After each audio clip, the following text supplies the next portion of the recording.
name is Virgil, and this is Literally Books. Today, I would like to talk about China Mieville's Perdido Street Station. There we go. Don't cover the name up. This book came out in about the year 2000, and if you were ever curious and looked up the term New Weird as a literary genre, this is probably the book that's going to come up. I would almost guarantee it.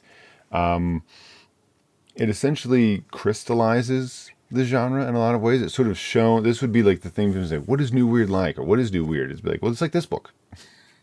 It's like this book. There's lots of other writers that wrote wonderful things in the genre, but this is the one that is most recognizable. Vandermeer and Mieville are probably the two like shining stars, the ones who are most known for the New Weird movement. Of course, there's many others.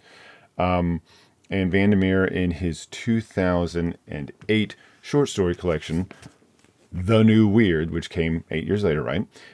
He gives kind of a working definition. And I did a video about that should have come just before this. And so that's not required viewing. I'm just going to go real quick what New Weird is. Essentially, it's sort of a genre that emerged in the mid-90s-ish, sort of, maybe somewhere around that time. It was emerging. It's sort of a response to what was going on in fantasy and speculative fiction at the time, where things had become very tropish.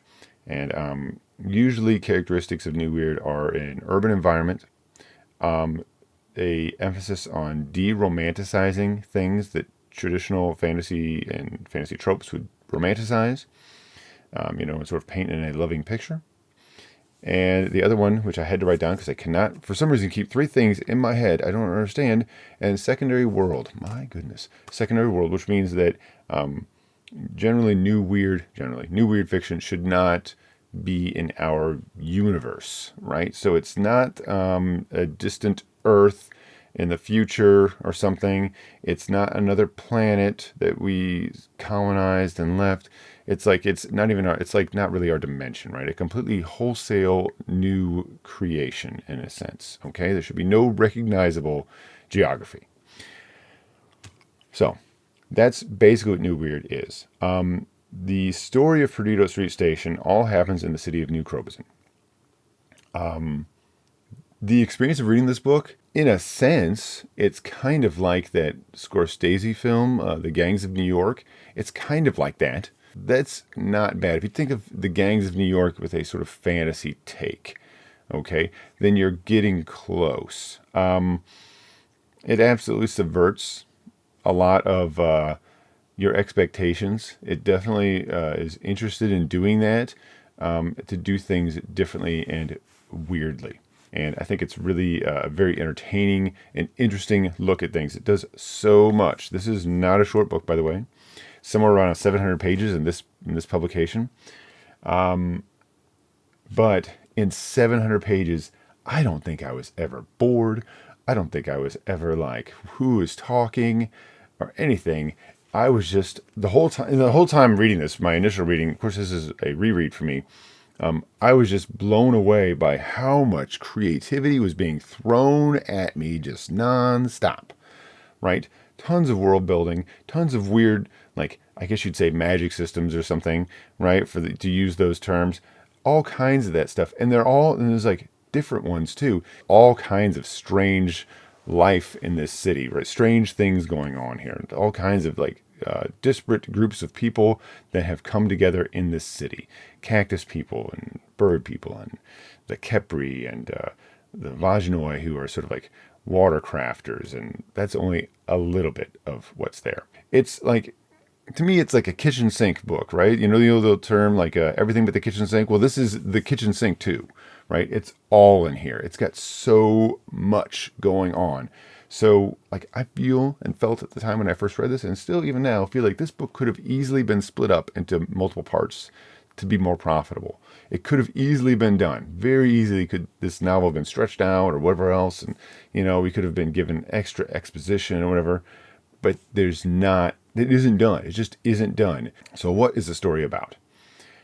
Well, it all takes place in the city of New Krobazin. Now, it is an ugly city. It's an old city. It's not a new city. And the first view of the city that we get is from a character who's not named at first, who's saying a few things that, again, I really love in this reread, that I noticed it because, of course, in the initial reading I didn't.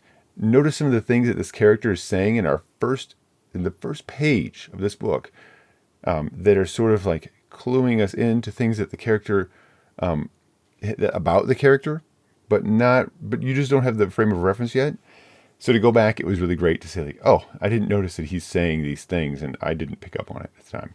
But let me read you this character and his description of the city, of approaching the city, because it's really great. It's really great writing, by the way.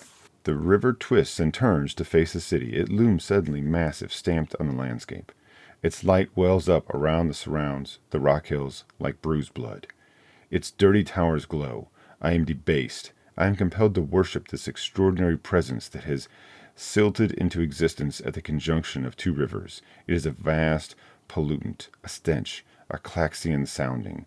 Fat chimneys retch dirt into the sky, even now in the deep night. It is not the current which pulls us, but the city itself. Its weight sucks us in. Faint shouts here and there, the call of beasts, the obscene clash and pounding from factories as huge machines rut. Railways trace urban anatomy like protruding veins, red bricks and dark walls, squat churches like troglodytic things, raging awnings, flickering cobbled mazes in the old town, cul-de-sac sewers riding the earth like secular sepulchres, a new landscape of waste ground, crushed stone, libraries fat with forgotten volumes, old hospitals, tower blocks, ships, and metal claws that lift cargoes from the water. How could we not see this approaching? What trick of topography is this that lets this sprawling monster hide behind the corners to leap out at the traveler? It is too late to flee. And this character later on goes on to describe the city as like a slab of carrion thronging with maggots, right? It's a very unflattering look at the city. And this character comes to the city, right? Gives us this introduction. And then, of course, we leave that character and we go to a third-person narrative where we have Isaac and his girlfriend. Isaac's girlfriend is a Khepri. The Khepri have the lower bodies of women, and the head up is a scarab beetle. Okay? Obviously, sort of Kafka references there. And Isaac is sort of like a rogue scientist. He is a scientist that has left the university and sort of does like side work and gets some odd jobs from the university and stuff like that. And his relationship with Lynn, his girlfriend, who is a Khepri, is not exactly, it's not illegal or anything, but it's sort of scandalous. And so he has to kind of keep it on the down low. Well, Isaac has been working on this sort of like master theory of energy, sort of like a comprehensive theory that he's been working on and playing around with, and he does little experiments with on the side while he makes some side money doing other stuff. And Isaac is approached by a Garuda, and the Garuda are a winged species, like they're like essentially bird people. Basically, right? They essentially, if you took, like, it has the head of a bird and it's feathered and has claws and talons and has giant wings, right? But they stand upright like a human. And this Garuda comes to him with a quest. And the quest, and I guess there's light spoilers here, but I don't think it's going to ruin anything because it's important to know this happens early. So this is a very light spoiler, I should say, but I don't think it's going to interfere with your enjoyment of the novel. This Garuda reveals that his wings have been cut off in punishment, and that he needs Isaac to allow him to fly again. But he has some important, constraints on this. He's like, he doesn't want to just have like glider wings or something, right? He doesn't want to just drink a potion. He wants to be able to fly at any moment, at any time, to just decide he wants to fly and to be able to do it without, just as he could have when he had his wings. And he gives Isaac a lot of money, and Isaac agrees. Now, the other important part of this narrative is that Isaac's girlfriend, Lynn, is an artist. She makes Khepri spit art, which is essentially she will eat strange, like she'll eat certain substances and then sort of like extrude this sort of goo, right? That's like tacky that she can mold. And this is a Khepri art unique to her people. And she is sort of an outsider artist, right? So she has left her Khepri sort of basically ghetto, and is sort of like doing her own art. Sort of has left. It's traditionally, I think the art has sort of like some religious significance that she's not down with, and so she makes art on her own, and so that's her thing that she's doing. And then she gets commissioned by someone very powerful and dangerous to make a sculpture. And the sculpture of this person, and this person sculpture who she's going to make, when she finally sees this person, is very shocking. We're going to leave that because that's somewhat, I don't know. Again, it might be light spoilers to touch on it, but I'm not going to go any farther than that. Isaac, in his research to figure out how he can make Yarkarek, the Garuda, fly, he ends up like asking for lots of like flying specimens because he just doesn't know very much about like winged flight, and so he's trying to see if that's a thing to pursue.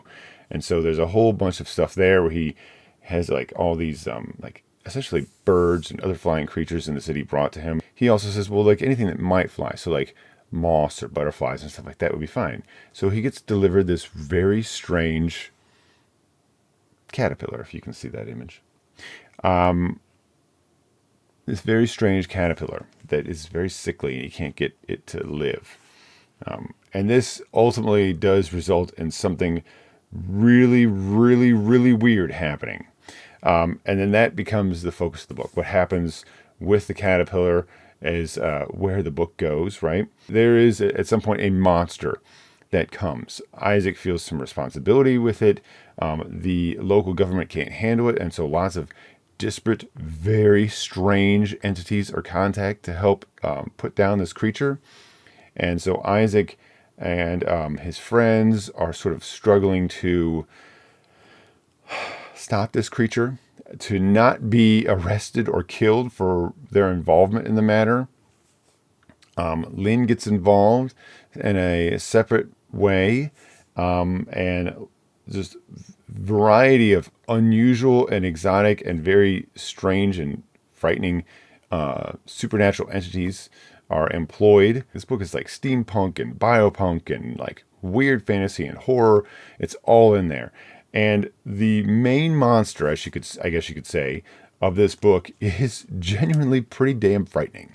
I mean, it really is like, at a certain point, like it's also like very, like Mieville's writing is really great around that creature, especially because it's like genuinely unnerving or like disgusting in a sense. Really good. I just have to say, it's just so well done. You're really not sure how this creature can be put down, and I want to talk about it so much, but it's big spoilers. But so I think I'll probably have like a spoiler section. I'm thinking like, I should have a spoiler. I probably will, but that's not here. But they're even to the point where like certain techniques have to be employed to handle this creature, right? To try and put it down, and how the struggles that the city government is having, and while this is happening. And of course, on top of all that happening, there's like a dock strike going on, right? And we get a history about some past wars and like a thing called torque, for example, when Yakarek asks Isaac at some point, why can't we use torque magic to see that? And we get a bit of like an exposition there about what torque is and everything. And so there's this wonderful like world building and history and like magic systems, I guess you could say, and all this other stuff happening, but it's all like in the narrative. It all makes sense. It never feels like Mieville's sort of like, oh, I really want to talk about this thing. How can I like shoehorn this in? It never feels shoehorned. It never, never, never did. I mean, this book just kept going, and I know this first time I read it, I was just blown away. And even now, like knowing what to expect, I'm just like, my goodness, there's so much here. Like I could talk for like an hour and a half just about all the different things that this book does. I would almost have to take as much time as this book takes, because that's the other thing, is it's not done very lengthily. Like Mieville doesn't spend, I should say, Mieville doesn't spend a ton of time doing that work. It's not like you get page and page and page and chapter on this stuff. No, it happens so well. It's all like suggestive sort of storytelling. Like he's talking about things and just sort of like put a picture in your head very briefly, and then he just sort of lets you sit with that picture and says, yeah, the thing that you probably are thinking, maybe that's it. And that's it. And you're just like, oh my gosh, it just works so well. He's just such a fantastic job with it. The book just does so many things right. So many right. Now, it definitely is horrific. Super strange, as I said, right? Lots of subversion. Lots of subversion of expectations. And also like a lot of messing around with the genre. Some of the methods that the characters use to sort of combat this monster are in and of themselves sort of fantasy tropes, right? And we see almost tropish characters show up. There's a character that shows up who's kind of like a Conan-like character, right? And they're going to do something. And I think they literally call a group of characters adventurers, right? And I think Mieville at one point did say, I remember reading something a long time ago, that he would sometimes peruse like monster manuals, like D&D monster manuals for ideas, right? So there's an element of that. Of course, this is not a D&D-esque book at all. It reminded me of like Joe Abercrombie's First Law series, and how Abercrombie in that series really subverts your expectations about fantasy, right? That whole series is all about subverting your expectations. So I think that's what I liked about it the most, is that it knew what I was expecting, and it sort of let me kind of like strung me out with that. And then when the reveal finally happened, I thought, well, I thought that was nothing that Abercrombie ever told me. I assumed certain things. That's on me, and I really love that about that series. And I think that there's definitely some of the same thing going on here in Perdido Street Station. It's also, I think, the other movie that I couldn't think of earlier that this is like, is it's a bit like that movie Chinatown, right? You know, where it's just sort of like the city is harsh and dangerous and nasty, and if you're going to get involved in the city itself, you're going to get dirty. You know, the more that these characters, even with their noble ideas and their sort of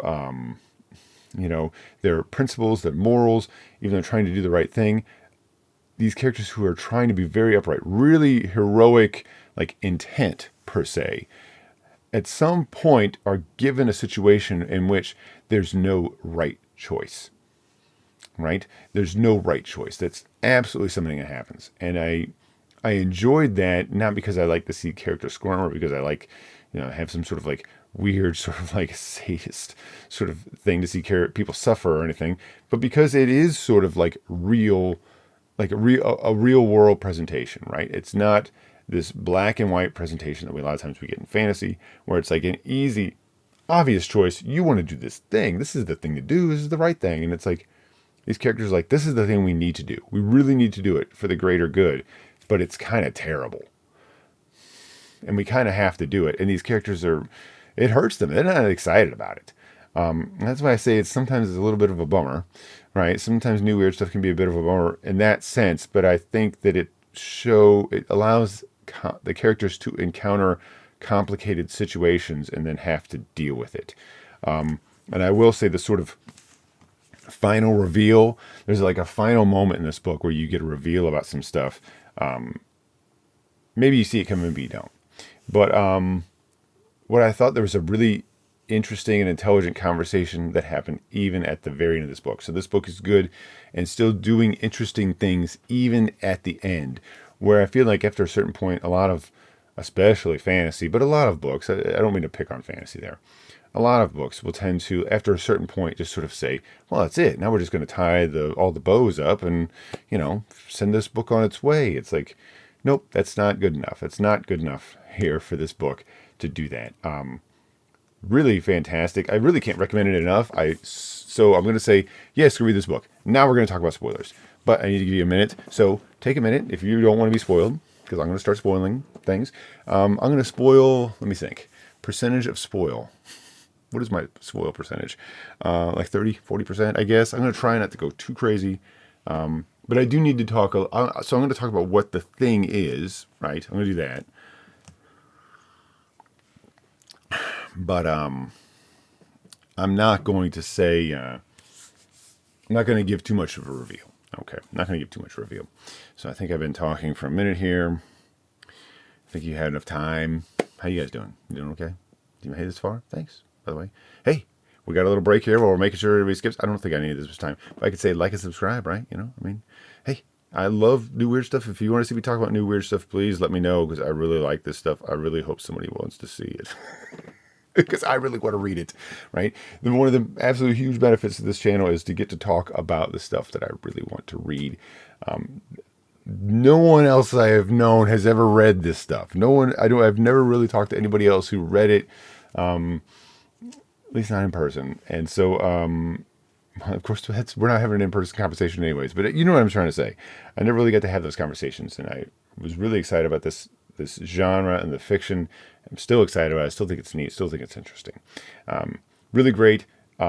This book is really good. Again, I'm giving you a little time to like say, ooh, this book is really good. And the sequel to this book, which is not really a sequel, The Scar, which is, you can read that book without reading this, is just as good. I was not as enamored with the third book, Iron Council. I've heard from other people that feel the same way. At some point, I'd like to give that book another chance, but who knows? We'll see what happens, right? We're not there yet. Now, spoiling time. Now, maybe you know this, maybe you don't. But the monstrosity in this book, right, is a moth. It's called the slake moth. Eventually, it's given a name. It is, to my knowledge, inspired by a classic Doctor Who episode. Now, I don't know how true it is to that episode. I would have been great if I had gone and found that episode and watched the episode of Doctor Who that it's based on, but I didn't. I would encourage you, if you haven't read the book, to not do that.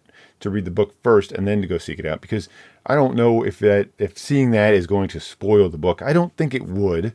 Because I don't think the book is really doing the same thing as Doctor Who, right? I think it was just sort of like the source of the inspiration.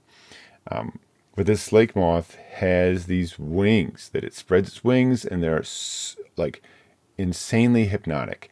And so if you, seeing them with your own eyes, see the wings of the slake moth, you're basically like hypnotized. You can't do anything, right? You have no control of your body. And then the slake moth drinks, or essentially consumes, your dreams, right?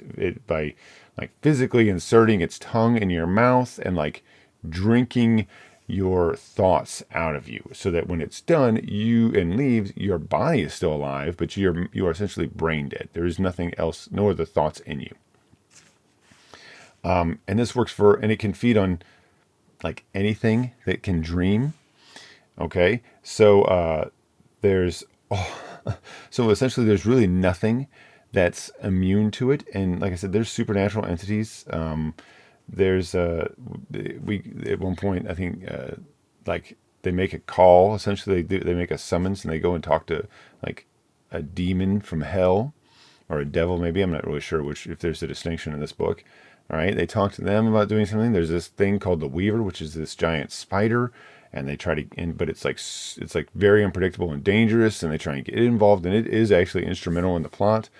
Of course, we discover that the slake moth, what initially gets that caterpillar that Isaac has to grow is that there's this drug called dream shit. And essentially what they find out is that the government has been hiding a few of these slake moths, and that they were sort of like manufacturing this dream shit as sort of like an experiment, but then the experiment didn't work out. So they basically, like, this crime lord bought them and has been making this drug, and so Isaac essentially has some guy show up trying to get some money for something from his girlfriend or something, and he has this drug on him, and the creature starts acting crazy for the drug, and so Isaac buys the drug from him and gives it to the moth, and it is enough to feed it for it to mature and become a fully grown slake moth. Yeah, so that's just like a whole thing with the government getting involved, because now these other slake moths, or he's like another producer. I'm almost starting to spoil stuff there. I'm sorry. So there's a whole thing with the slake moths and the dream shit that they create, and anything that can dream, they can take over. there's just so much going on. There's just so much. And like I said, I could just talk for another hour about all the different like little elements of little things that there are going on in this book. It's just a fantastic work of creativity. So yeah, if you're wondering like, am I going to like this? I can't say. I don't know why I posed that hypothetical question, but is it a like? It's probably one of my absolute favorite creative books to read. I do remember reading The Scar, and again, that's also been a very long time, and I want to reread it. And while I really love this book, The Scar, like I think even more than this book, I felt like The Scar went even further. In part, I guess it benefits a little bit from the work that's done here. There's very little connection between this book and that book. So, like I said, you could just read The Scar by itself. But I feel like if you haven't read this, that the world background information you might need may not be in The Scar. I don't remember. So, you're best to read this book and then read that one too. But I do remember liking The Scar even more. I felt like it did even more creativity. I, again, just felt like, my goodness, there's just stuff coming out of this book, just like idea, and just really weird, really creative, just a wild ride that I loved every second of. I really enjoyed Perdido Street Station. I highly, highly, highly recommend this book. This book, like I said, is part of that series, The Scar and Iron Council, the next two. Again, I don't think you need to read them in order, but I would recommend it. I would recommend reading this and then The Scar. I personally cannot recommend Iron Council right now. I need to reread it, but my memory of it isn't very good. And talking to a couple other people in the past who have said things about the book has generally been kind of at best lukewarm reception. There is also a short story that one of the characters in this book, Mieville did write a short story, I believe, about him, and I think it's the Jack Half a Prayer story, and that should be in his short story collection, which is probably not really close to me. Looking for Jake, I believe, is the short story collection. Let's hope I got that right. But I think that short story collection has a short story that also takes place in the same world, the world of Bas-Lag, I think that's right. Well, you can tell that I like this book. You can tell I have wonderful things to say about this book. This is phenomenal. Really, I feel like it really shook up this sort of laziness that was happening in fantasy. It made it interesting and creative again. Or at least a really interesting and creative movement. And I really enjoy like fantasy stories, but that don't feel tied down to just telling us a story that Tolkien has already told us. Anyhow, that's it. That's it. Go check out this stuff. Definitely would love to do more New Weird. I'd love to hear people talking about China Mieville. I'd love to hear if anybody's read anything else New Weird. I've got a bunch of New Weird stuff on my shelves that I want to read. Like Vandermeer's City of Saints and Madmen. I've had it forever. Don't ask me why I haven't read it. I just haven't. You can ask me, but I don't have a good answer. KJ Bishop's Edge City, definitely. Jeffrey Ford's his city book thing. I was thinking about this book, and I saw that series. I can't remember what the city something series that Jeffrey Ford wrote. I saw that. I was like, snatched it. I was like, I gotta read this. I just gotta read it. I've been meaning to read this stuff for years. Gonna do it. Anyhow, so lots more. I want to read lots more of this, and I do have obligations that I've made, right? That I would like to fulfill first. Mostly the two big ones that I'm excited about.